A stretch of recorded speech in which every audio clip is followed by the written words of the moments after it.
Have you ever noticed how some people document every moment of their lives online? Every outfit, every coffee, every sunset, while others stay completely invisible? Same apps, same opportunities, but completely different choices, and you might be thinking, what could make someone choose silence in a world screaming for attention? Do you ever wonder why? Because if you're someone who never posts your picture, you've felt it. That strange resistance. That quiet voice that stops your finger right before you hit share. And maybe you've asked yourself, what's wrong with me? Why can everyone else do this so easily? Here's the truth. Nothing's wrong with you. You're just seeing something they don't. Picture this. You take a photo. You actually like how you look. For a moment you think, maybe I'll post this one. You open the app, you start typing a caption, then it hits. That weight in your chest, that flood of questions. What will they think? Is this too much? Not enough? Will I regret this tomorrow? So you save it to drafts. You tell yourself, later. But later never comes. Meanwhile, everyone else seems fearless, unbothered, free. And you're left wondering if you're overthinking something that should be simple. You're not overthinking. You're protecting something they've already given away.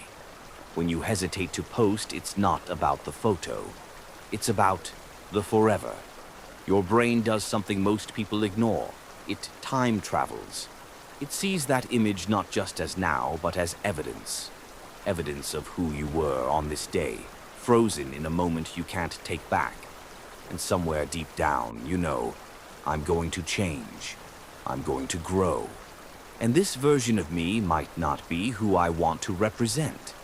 Psychologists call this temporal anxiety, the fear of being locked into a past self.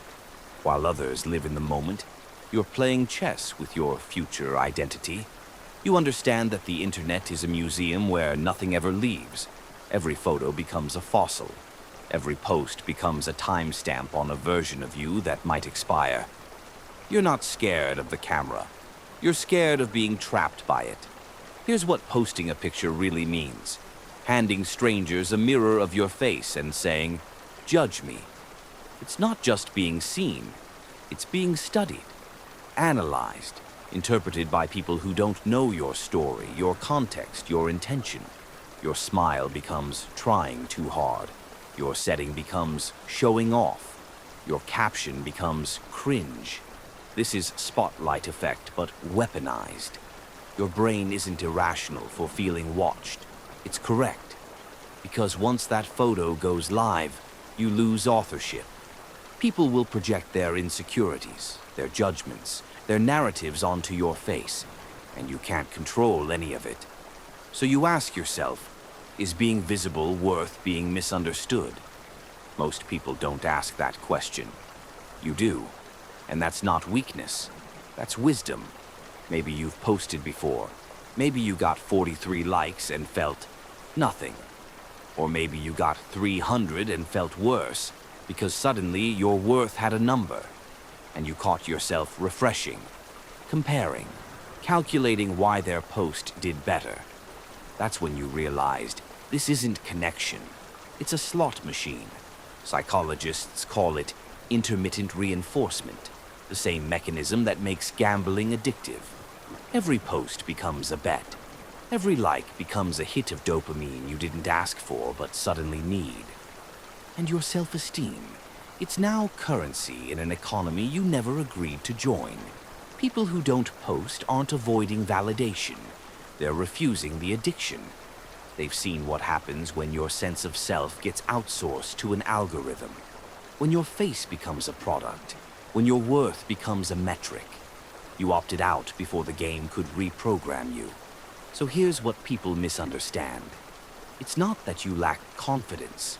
It's that you've placed your confidence somewhere the internet can't commodify. Somewhere private. Somewhere real. It's not that you're hiding. It's that you've rejected a world where existence requires an audience. You're not missing out. You're protecting your inner life from becoming performance art. You're not the outlier. You're the one paying attention. And if this made you see yourself differently, if it finally put words to the things you've always felt, then comment the part that resonated with you most. And don't forget to hit the like and subscribe button so you can stay connected as we dive deeper into the psychology that explains not just people, but you.